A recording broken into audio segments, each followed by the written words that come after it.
50-year-old Jimmy Four had a successful career in the finance industry until...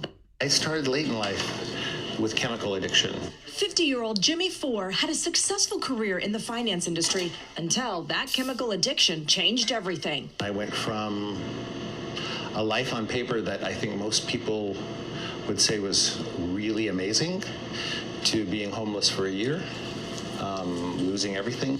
He says he just never felt comfortable in his own skin. For me, I think it started off with people pleasing. If you don't have some structure, you can really go off the rails. It wasn't a lack of desire, but lack of support that kept Muriel from staying clean and sober. She thought she could do it on her own. I finally got comfortable with the fact that I don't know as much as I think I know. And every time that I've thought I had all the answers, I've proven myself wrong.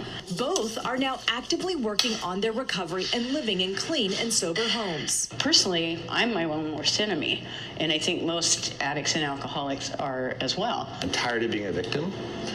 I'm here to show up and tell the truth and do the next right thing, even though I don't want to, and it's hard. At Sacramento's Clean and Sober Transitional Living, also known as CSTL, they are serious about recovery. There's the detox, and then there's the recovery home or treatment center, and then there's the sober living. Founder Don Troutman, a recovering alcoholic himself with 32 years sobriety, opened his first sober house 28 years ago. It's like standing on the edge of a cliff.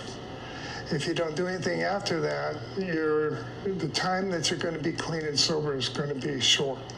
Today, he operates 13 private pay transitional houses. With a BA in business administration and 2 years postgraduate studies in addiction and multiple addiction specialist certifications, Troutman has built a community that focuses on personal accountability and integrity. If they're all waiting for me to care, they're in trouble. There are 6 Phase 1 homes clustered on 1 Madison Avenue block. Residents come directly from detox and treatment centers. The people that need Phase 1 are the people like I was when I was homeless. I had no clothes, I had no money, I was living out of a backpack. Most stay in a Phase 1 home for a month, but there's no time limit. When they are ready, residents move into a Phase 2 transitional house. It's one of our requirements. You have to be working, looking for work, going to school, or doing something conducive with recovery. If you're looking for a place just to be a slouch and lay on the couch, you're at the wrong house. Rents start around $800 a month. That covers everything from utilities to cable. But there's one benefit money can't buy: 24/7 support. When I came into here right out of treatment, I was fully accepted.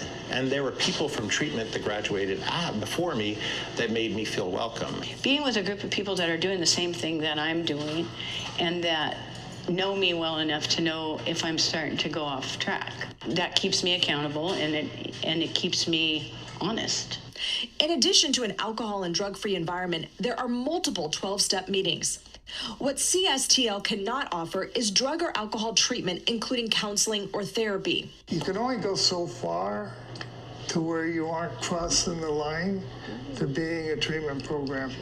California law considers sober houses residences, so there are no license requirements, but operators do have to comply with local zoning and occupancy ordinances, such as fire and safety checks. Smoke detectors, how your food is stored. Addiction is a chronic disease, and sober living homes offer no guarantees against relapse. For Jimmy and Muriel, the focus is on recovery, one day at a time. It's working, so I don't want to try something different because I don't know how that will work. I know how this works. Today I feel great. I mean, I'm not perfect, and we sign up for